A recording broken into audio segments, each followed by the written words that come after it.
Howdy Howlers, it's Sakotumi, also known as Castvoid, and today we are reading through Basic Witches.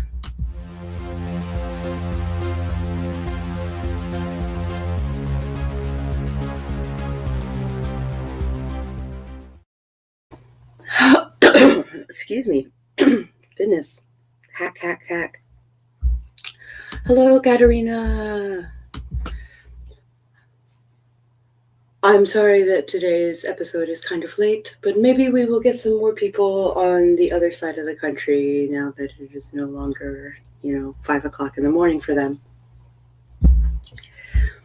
Figure I will hang out while the notifications attempt to do their thing.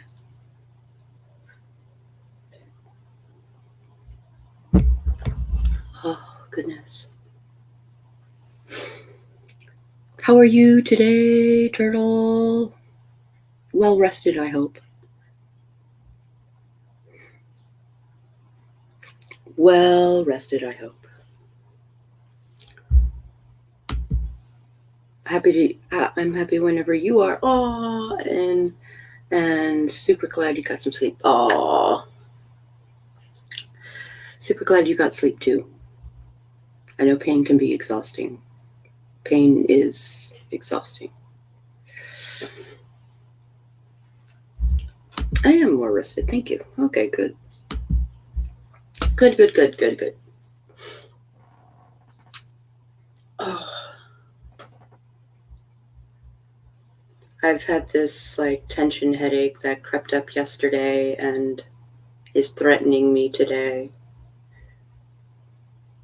I think I have a date with the robot masseuse. Can be both mental and physical pain, yes. Lark. And 2020 has not been kind regarding mental pain. Absolutely. Emotional pain.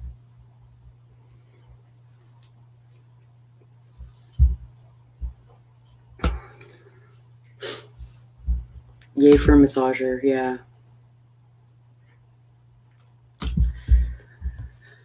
Expensive robot massage. My mom bought it for herself, but she never uses it, so I've been making use of it. 2020 is hard in a whole fun ball of wax, yeah. I wonder where that comes from. Ball of wax.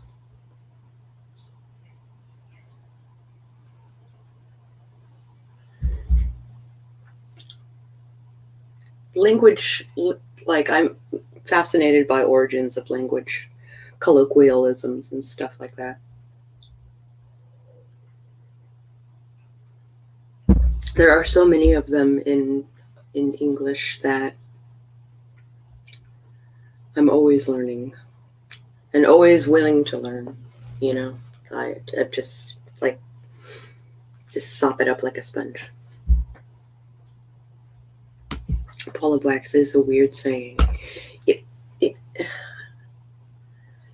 So, I think of it in the context of having to try and explain it to a non-English speaker. I like learning new ones and throwing them at people. Yeah. Hopefully I can get my head shaved today. That is the goal. It is also Gregmas, my husband's birthday. So he's going to spend as much time as possible in bed, especially since he woke up angry.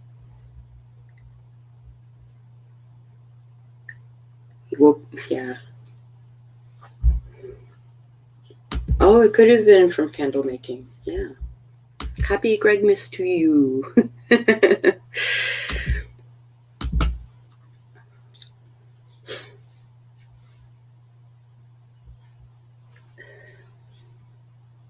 Waking up angry on your birthday is awful. Yeah, I agree.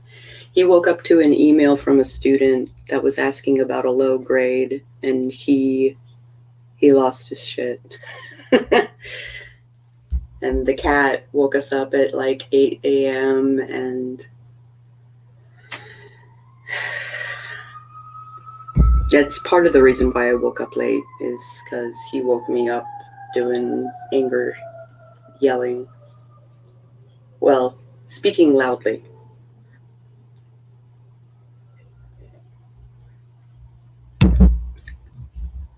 He was mad at the cat for doing the meowing thing that he does every morning. So he only fed like a third of a scoop to the kitty cat. And I was like, no, let's actually feed the cat. Yeah. So he's up there watching SNL, the holiday episode of SNL on his iPad and laughing. So that is a good sign. Oh my goodness, all the gunkies in my eyes.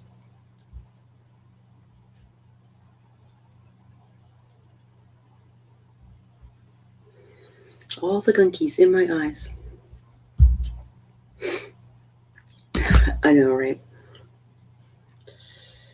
I don't know what he intends on doing for the rest of the day, but our evening is all mapped out. It will be good.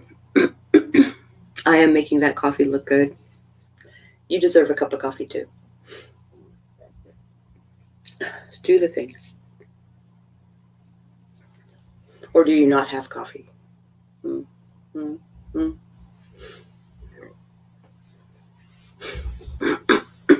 All right, 7 minutes in. If they're not here now, they're probably not coming, right?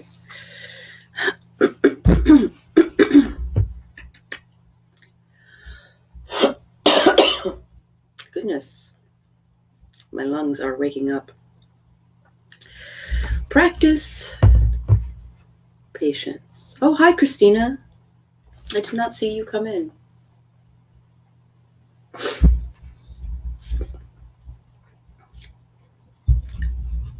Oh, you have 3 pounds. Oh, you also have the stuff that your dad gave you, right?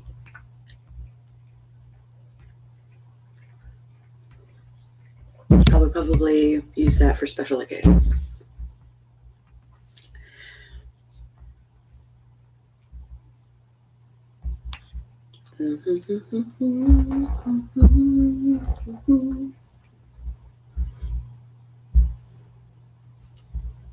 All right, practice patience. Assembling a coven doesn't happen overnight. You won't show up on the first day of volleyball practice and walk away with a new best friend for life. In fact, one of the best pieces of advice Gio was given when headed off to college was to not try to make friends, which seems counterintuitive. The logic went that, especially in a dorm room setting, making fast friends is easy, and fast friends are okay. But if you slowly get to know people, quality connections can reveal themselves. It totally worked. Divining who is truly coven worthy takes time. If hanging out with someone leaves you feeling powered up, excited, or relaxed, that's a strong sign that this person is compatible. If afterward you are drained, anxious, or even bored, they might be sapping you of strength instead. I have been fortunate in that recently, well, in the past year, I have made friends that actually replenish my spoons as opposed to take them away. Like, I just go, like, sadly, they're in Richmond, so I have to drive like an hour and a half to get to their house. But once I'm there, like, it's very...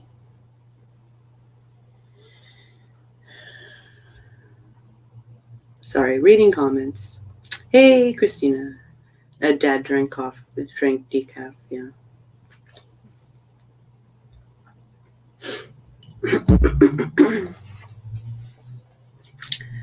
Be bold. Asking someone to get closer to you can be scary, like asking someone on a date. But if you have the courage to take that risk, your effort will be returned to you threefold. The easiest way to bridge the gap is to move forward. Ask them to hang out, Invite them to places you're going, and get their number and start texting them. Pay attention to how they react to your advances. Tune in very carefully to their energy and use it to bolster your own feelings of friendship and connection. Even if the friendship doesn't become super close super fast, you'll have increased your powers of self-confidence simply by putting them into practice. Yeah, but honestly, everything is an hour away. Or an hour plus away. It would be far less if it wasn't for traffic, but Richmond is 80 miles away, so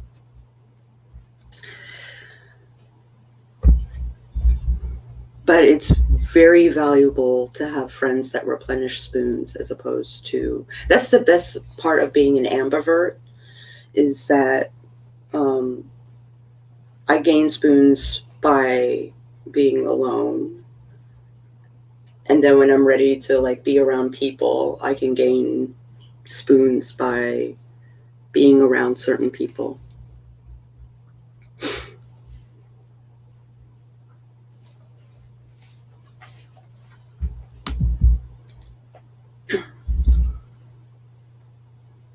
Hooray for podcasts. Yeah, no kidding. Also, Spotify Premium.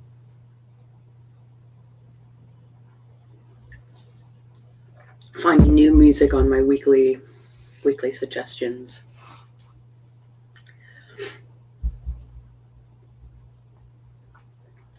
Don't curse your chances. If you've been less than perfect in your past relationships, whether you were your high school's mean girl or a total outcast, you're not doomed to be lonely forever. You can still find a stronger, more nurturing community whenever you are ready to seek it out. Tap deep into your psyche and become especially aware of your actions. How are you treating people? Are you being there for them like you want to be there, like you want them to be there for you? If what you are doing came back to you threefold, how would you feel?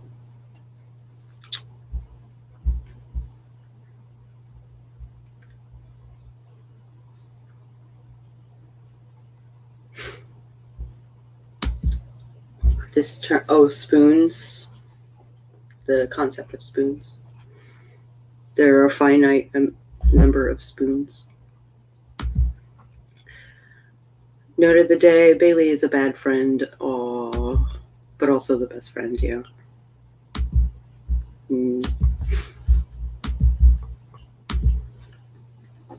I would say cut the toxicity from your life. However, toddlers kind of don't count.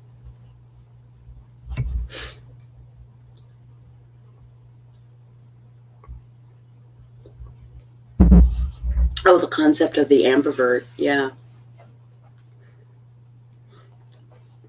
I enjoy time by myself, which brings out the introvert in me. Like I've been in, as of like this week, I have been in isolation since last December, so it's been a year. And like, it hasn't torn me to pieces. I did get a little cabin fever right around like September, October. Eats the toddler, yeah.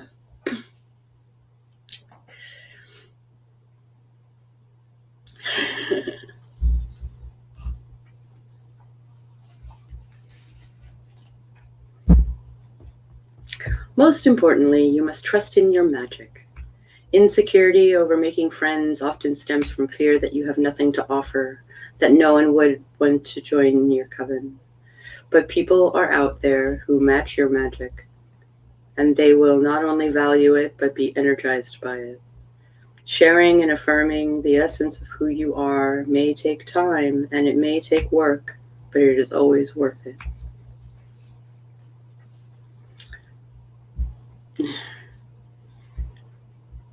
Toddlers wake up every day and choose chaos. Yeah.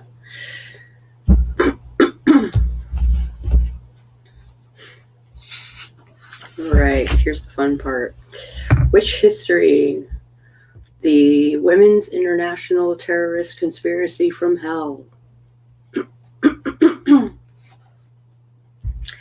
On Halloween morning in 1968, 13 women dressed as witches marched toward the New York Stock Exchange, dancing, singing, and carrying a papier-mâché pig's head on a platter. After telling security they had an appointment with the boss, Satan, the women made their way to the trading floor where they hexed the entire enterprise. The market... Goodness. The market closed that day 1.5 points down and dropped a further 5 points the next day. The group of activists, known as the Women's International Terrorist Conspiracy from Hell, get it, was active only for a few years in the late 1960s, but in that time it used magic and mischief to protest capitalism, patriarchal beauty standards, and the institution of marriage. The first witch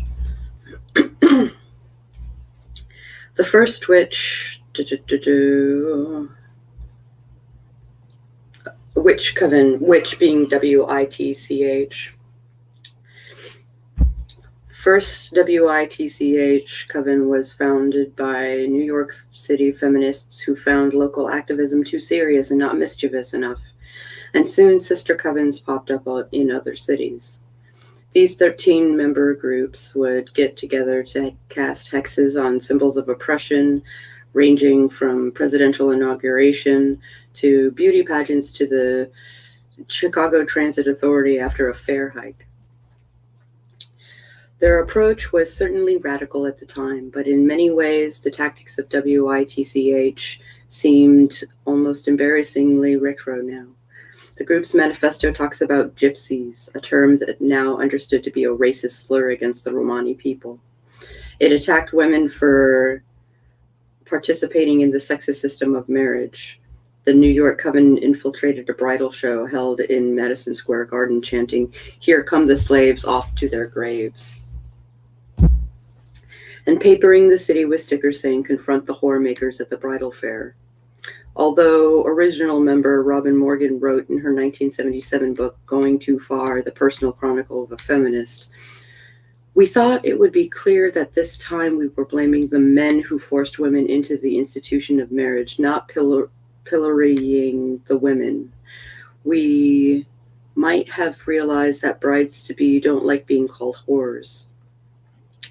Of course, even using whore as an insult is retro. Many feminists today support sex workers and don't call them names either.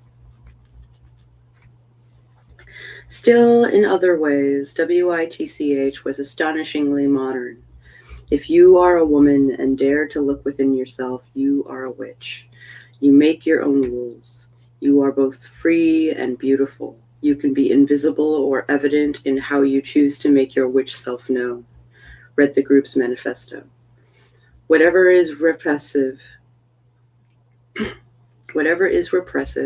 solely male-oriented, greedy, puritanical, authoritarian, those are your targets. Your power comes from your own self as a woman, and it is activated by working together with your sisters. We can't argue with that. That's the kind of witchcraft this book is all about.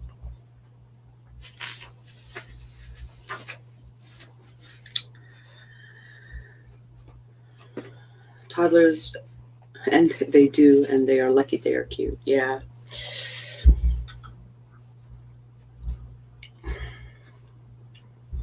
Oh, I'm out of coffee. A tarot ritual to attract friendship.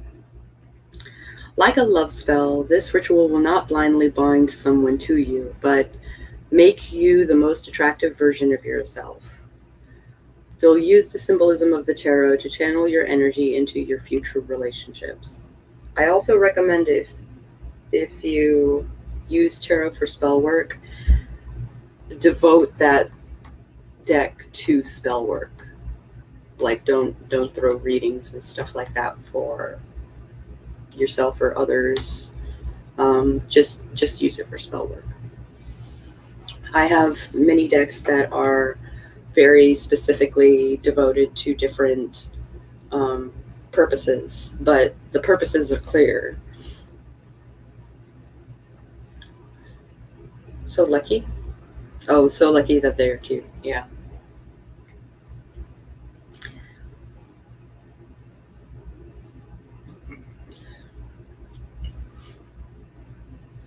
So lucky they are cute. But yes, I strongly recommend getting a deck specifically for spell work. If you have had a deck for ages and ages and you've never cast it, you've never thrown the cards, then that's a perfect deck to delineate for spell work. I have one deck that I use for spell work. I have two decks that I use for storytelling, and then I have like a bunch of divination decks and a whole slew of decks that have no purpose other than being cute and pretty. Hello, Jenny. It is good to see you. I am glad to see you. I know it's like 11:30. This stream was late today. Okay, what you'll need. A deck of tarot cards. Find them in bookstores, specialty shops, or online. And depending on the paradigm you come from regarding tarot, a witch usually doesn't buy her own decks. I buy my own. They're paper until I designated purpose for them. But like BC, for instance, she comes from a Wiccan standpoint, I think, and it's Wiccan-esque anyway. And she comes from a school where a witch does not get her own, like, buy her own deck. So I bought her a stocking stuffer deck that I thought she would like.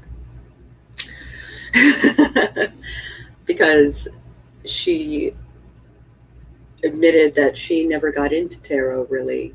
And so she always gave her decks to other witches. And though she kind of regrets that now, because there's a couple of decks that she really liked, and she still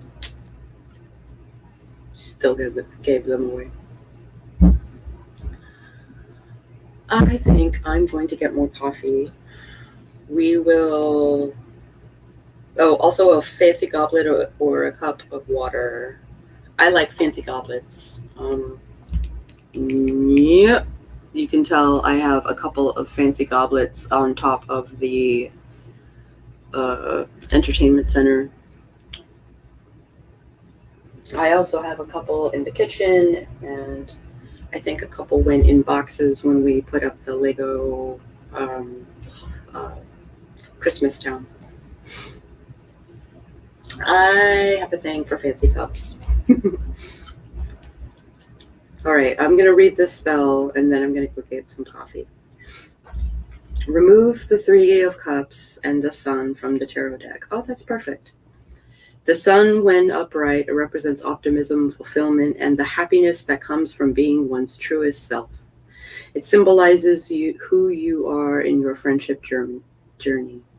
The Three of Cups represents friendship, community, and the celebration of those things.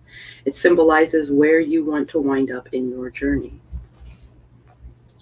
Sitting on the floor, make a triangle with the cards and your body, with the sun to your upper left and the Three of Cups to your upper right.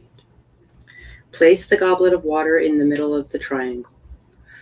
Close your eyes and picture a strand of golden thread connecting you to the sun, charging the card with all the attributes you'll bring to any new friendship. Then picture that thread extending from the sun to the Three of Cups, taking your energy out into the community. Finally, join the thread from the Three of Cups back to you so that the positive energy you put into the sun is now flowing back to you through friendship. Sit for as long as you need to more clearly envision your future, in which you are opening yourself to the world and receiving love and trust in return. When you are done, pick up the goblet and drink the water. Carry the 2 cards with you until you start making connections. That's not a bad one. Were I doing a ritual with tarot to attract friendship, those are the 2 cards I would probably... Or I would do the star, or I would do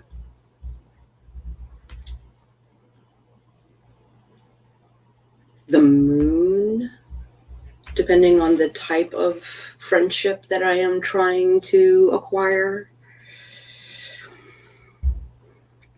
Fancy cups are delightful, and just like entertaining cute mugs. Yes, absolutely. Goblets are the best. Downside is they can't go in the dishwasher. Gotta hand wash them.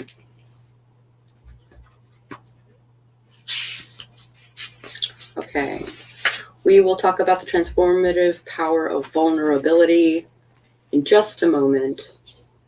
Let me grab some more coffee.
Do do do do do do do do do do do do do do.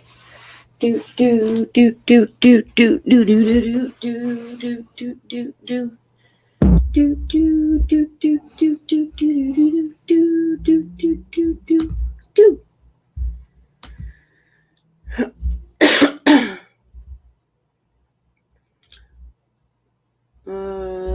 I missed a bunch of posts. Sitting down to a cup of coffee finally, having been cleaning since 7:45. We are all sick, so gotta keep the place clean so that we can feel better soon.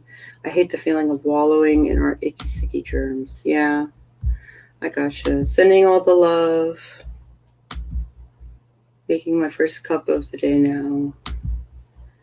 Plus, it gives me something to focus on and a reason to keep moving to get everyone water, fix, tea, oranges, and such. Also, take care of yourself, my friend.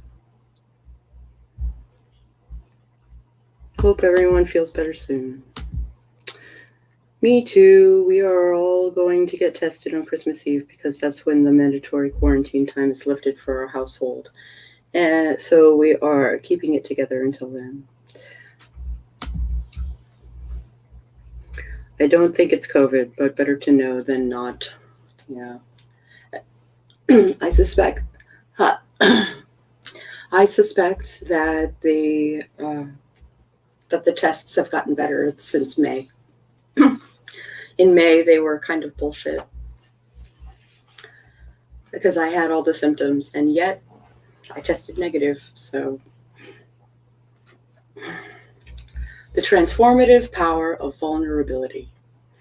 Meeting new people, making overtures, and building familiarity take work. And once you've forged a friendship, you may be tempted to treat it like a fragile treasure. You get anxious about putting any kind of pressure on the relationship. After all, if it breaks, you have to start all over again. But you can't have a whole, true, nourishing friendship if you're frightened to ask for anything or show your darker side. Luckily, witches don't shy away from demons. They consort with them, not only bravely, but merrily.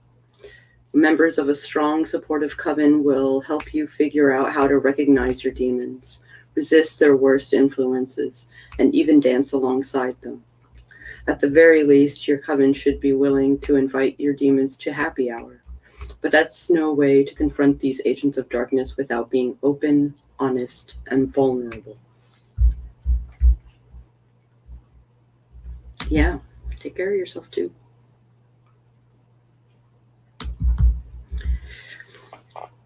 Not all decent friendships delve into dark territory, but being able to admit to being scared or sad or uncertain or hurt or haunted by the past can add a special dimension to a friendship and a romantic relationship.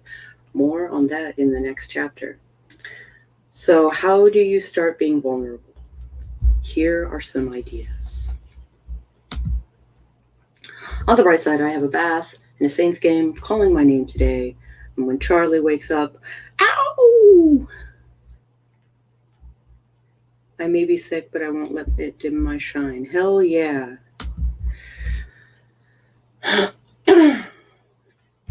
All right, create space to summon demons without fear, which I kind of hope I do. At the heart of vulnerability is openness, a willingness to reveal yourself, but also to accept others. But even more important than sharing is listening. Don't overwhelm your friends by dumping problems on them. Show yourself to be a compassionate ear, a careful thinker, and an active participant in cultivating a judgment-free environment. Think back to the rule of threes. The more openness you give to others, the more you'll receive when it's your turn to share. Join in the dance. Instead of hiding what you're going through, bring your demon to the party and see how that feels. Does being open about a personal struggle overwhelm your group and suck all the air out of the room? Or can all of you look the demon in the eye and help each other not to flinch? Challenge yourself to Acknowledge negative thoughts and feelings instead of merely sweeping them under the rug.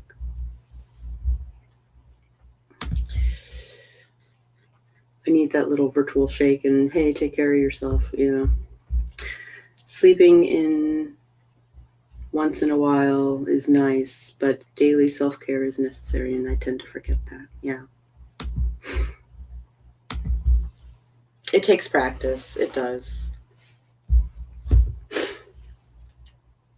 Find your demons' true names. This part of vulnerability is less about figuring out how to formally address your demons and more about exploring their nature. If you want to read about some demons with fancy Latin names that, quite frankly, we made up, check out page 160. But learning to name your demons is more about recognizing their true nature. Blah, blah. For vulnerability doesn't mean just blurting out complaints. I'm sad. I'm lonely. What you said made me angry. My knee hurts. It means exploring and sharing the reasons behind your anger, your sadness, and pain. When that's hard to do alone, an insightful friend should be able to help, but sincere, flexible, and willing to entertain multiple causes of and solutions to your problems. Opening up about a problem, then sneering at every proposed solution is not vulnerability. That's just bitching.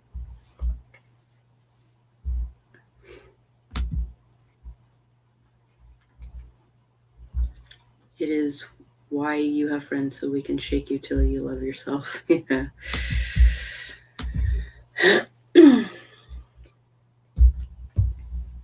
If you can combine the game, like watch the game on your phone and be in the bath simultaneously, chef's kiss. Resist the allure of wallowing and mistreatment. Sometimes sharing your darkest, ugliest struggles can rebound in unfortunate ways. Your friend might enable further toxic thinking instead of helping you banish it. Ooh, cool. Or she simply might be careless with your secrets. If you need to establish protection around yourself, try the spells on page 101 and 126. Don't kick yourself too hard.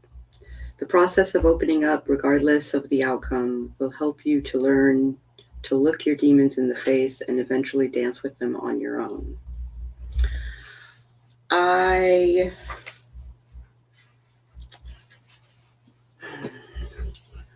have a story. It's my first fiance. It's hilarious. Like, I was like 13 or 14 years old. And we were planning a life together. And we had bonded over, I had a particularly traumatic incident, and he was there for me in times of need. And we eventually broke up, and he started going out with a childhood friend of mine. Childhood friend of my sister's, really, but like, I knew her and she was nice and all of that jazz. So I was like, oh my gosh, this is not gonna go well. Save yourself. Holy shit, don't do this. And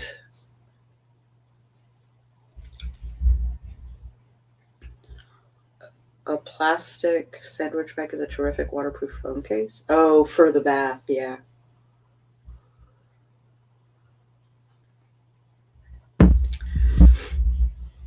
So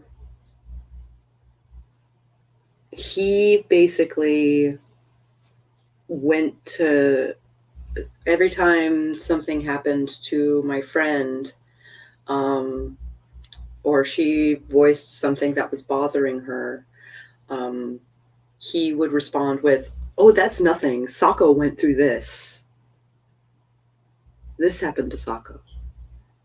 And told her all of my secrets. And I was like, that's not cool. And then she was in a terrible accident and got amnesia.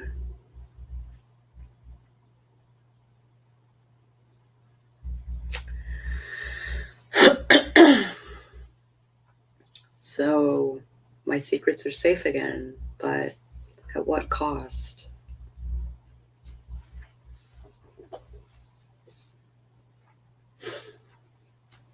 All right, a collaborative ritual to deepen friendship. Good friends create happy memories, but also understand your sadness and secrets without judgment. This ritual celebrates all the many aspects of at the heart of friendship. Yeah, that was pretty terrible. But it all worked out in the end in a really interesting way. Yeah.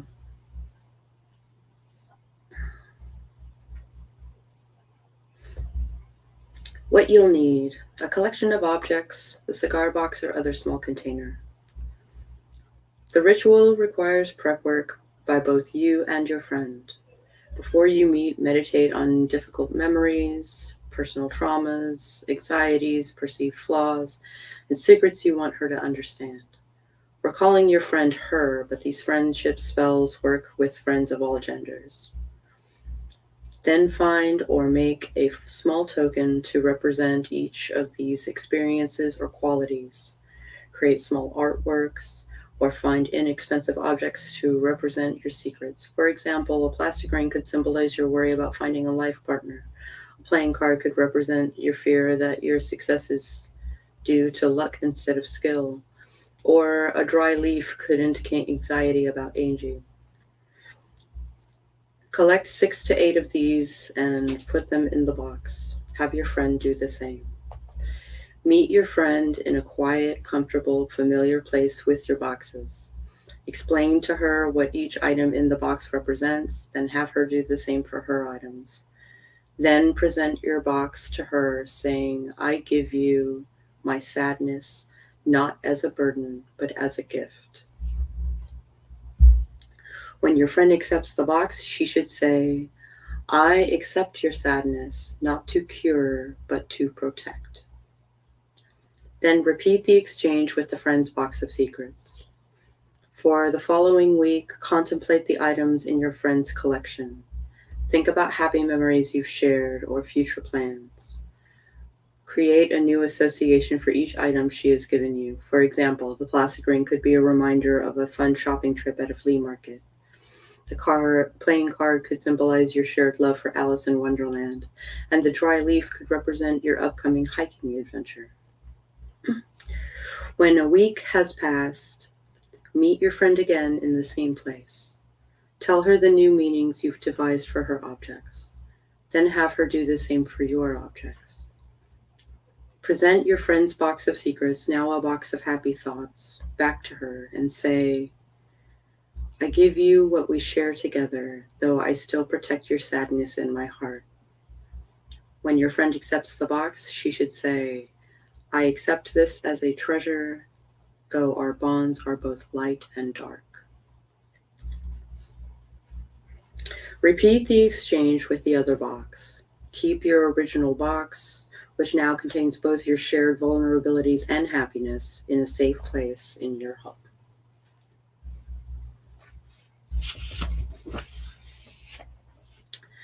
Familiars.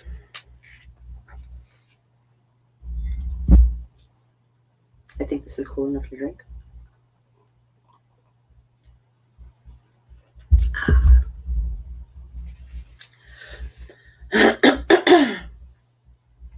Which pet should be your familiar? Oh, you should see the pictures. I like the guinea pig with the tarot cards. It's cute.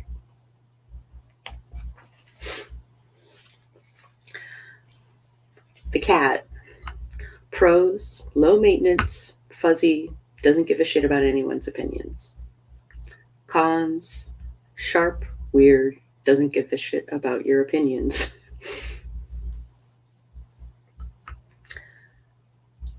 Dog.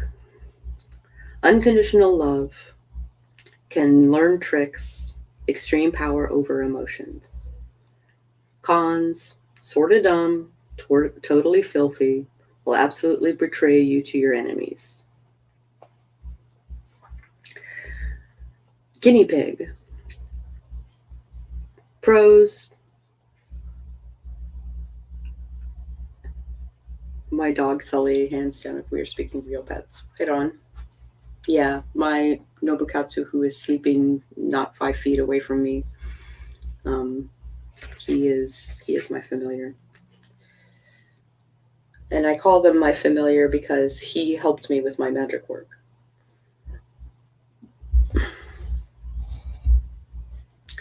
Squeaks adorably, tolerates costumes, can easily hide when spying on people for you. Cons. No good for sawdust allergies, not good pack animals, soulless eyes. The cockatiel.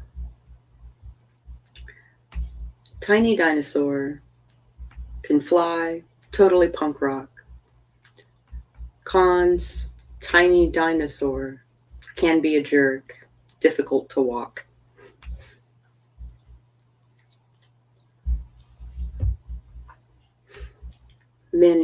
Snake. Pros. Smells with its tongue, and that's badass. Scales as venomous as my heart. Cons. Walks with its abs, and that's weird. Not all venomous phallic.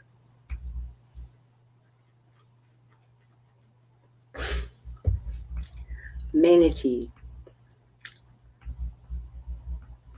Huggable, often mistaken for mermaids. Body positive.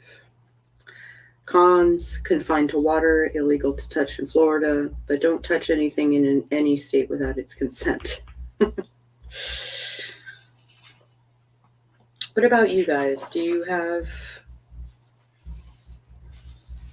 animals in your life that help you through hard times, that help you with your magic work, that are just there for you in ways that humans just aren't?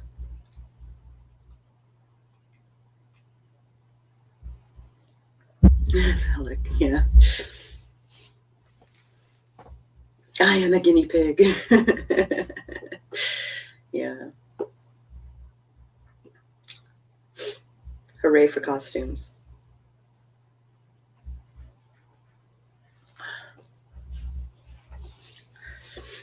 Do you have animals in your life that do the things?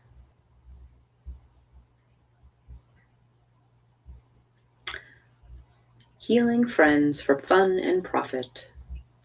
How to channel your inner wise woman. Costumes all day, yeah. Emotional work, like listening, thinking, and advising, is work, though we often think of it as just part of friendship or just something women like to do. But donating comfort and solace to a friend is a labor of love, just like knitting a sweater or making a pie. Are used to think a mouse was my totem animal, but now I think a cat is more my totem animal. I think a mouse was, yeah. There is a really good chance that you're right, and or your so spirit animals and spirit guides and all of that ilk is dicey. Do you commiserate with those animals? Do you worship those animals? Do they govern the way that you live your life?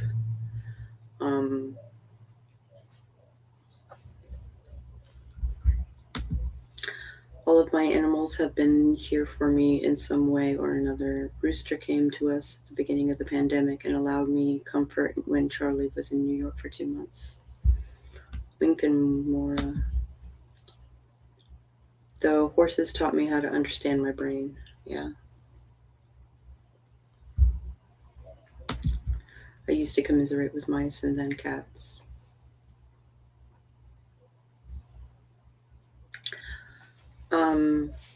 I have a weird, relationship with coyotes. I thought it was a fox, but I'm pretty sure it was a coyote. What is up with my coloring? Jeez. The sun came out and just everything turned orange.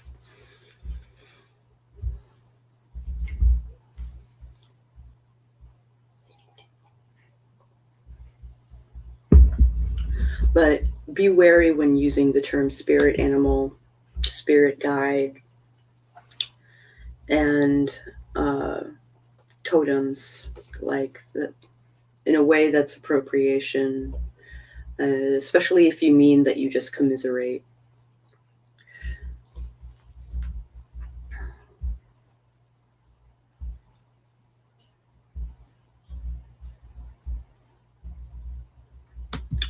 Absolutely. Hold on. Have been with Wink and Mora have been with us since 2015, and we have seen all kinds of adventure and trials together. They remind me that not everything is as rough as it seems, and give me good ear to bitch when I feel the need. Yeah.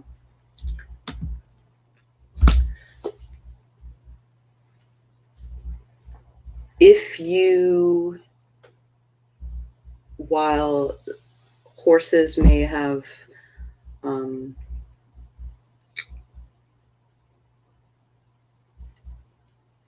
guided you,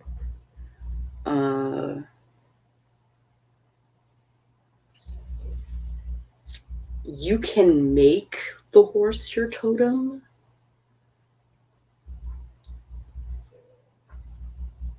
Because or at least the spirit of the horse, or I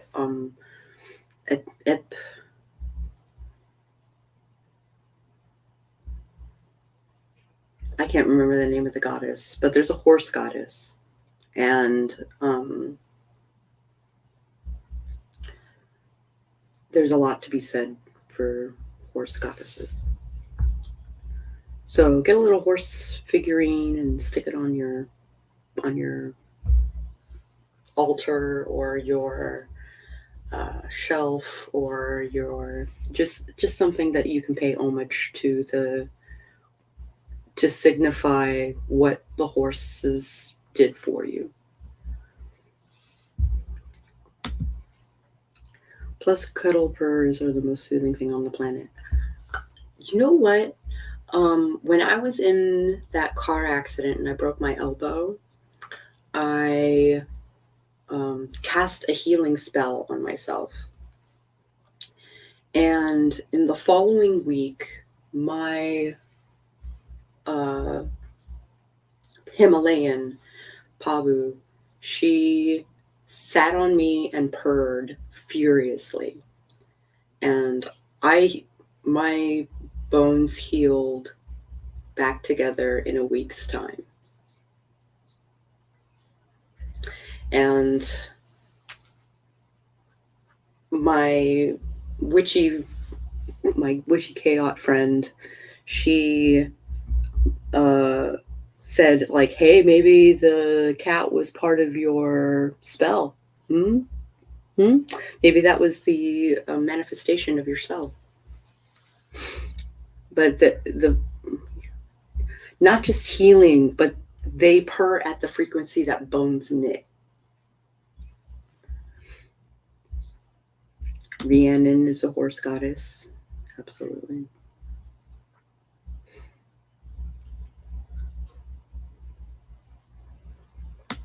I'm unsure which would be considered my familiars, but my soul sees all of them in different ways.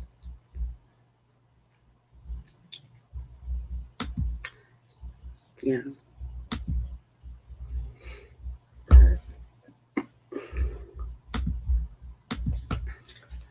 Animals are important to us. So I have a thing for foxes, and I have a thing for coyotes. I was walking in my neighborhood one night, and a coyote was walking through my neighborhood, and 5 feet away, we just looked at each other, and then he went his way and I went mine.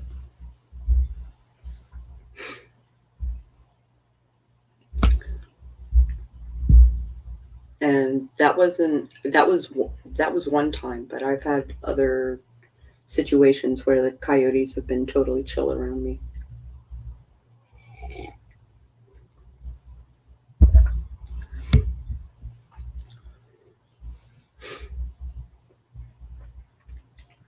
So I commiserate. I do have a spirit guide.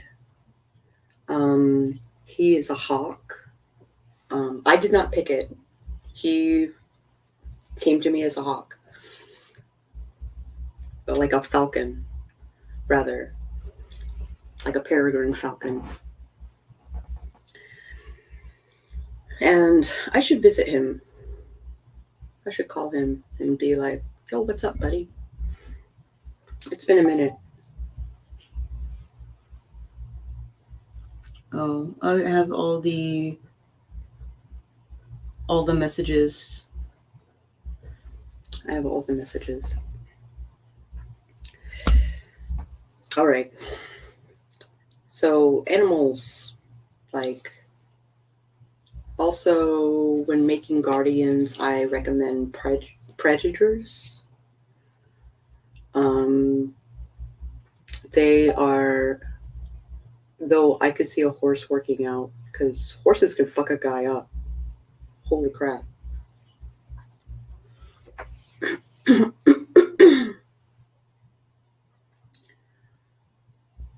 spirit guides have been the spirits of real people in my life. So when I have done guided meditations on it recently,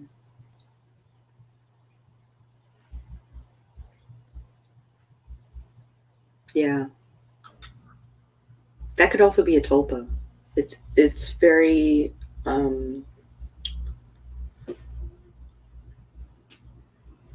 it can be hazy what becomes a tulpa and what is a spirit guide. Like a spirit guide has come from the outside coming in, whereas a tulpa was made organically in you. It was made locally, as I put it.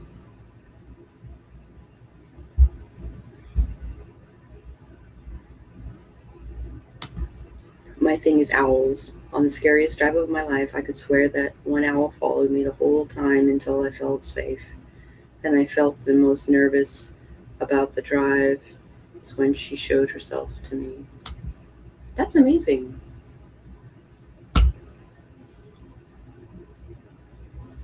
That's amazing. Absolutely.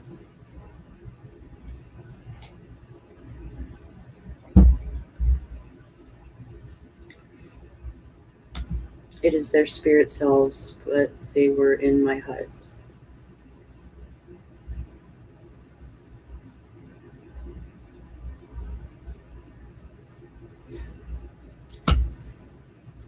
They could be tulpas, or they could, if they are actually the spirits of your family, of your friends, um,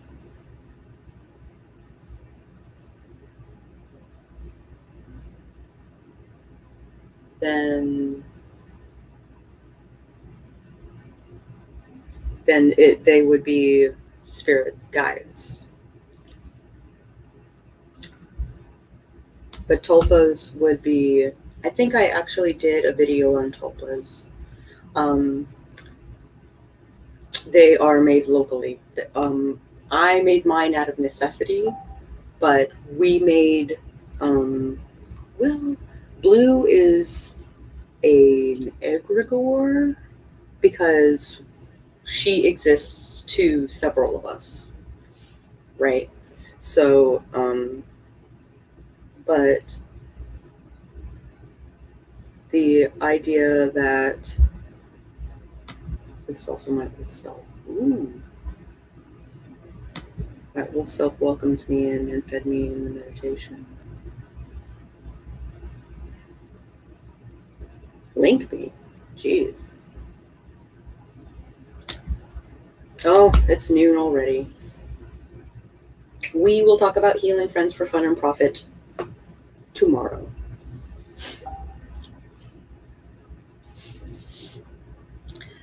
Thank you all for joining me. If you enjoyed this video at any point, please hit the like button.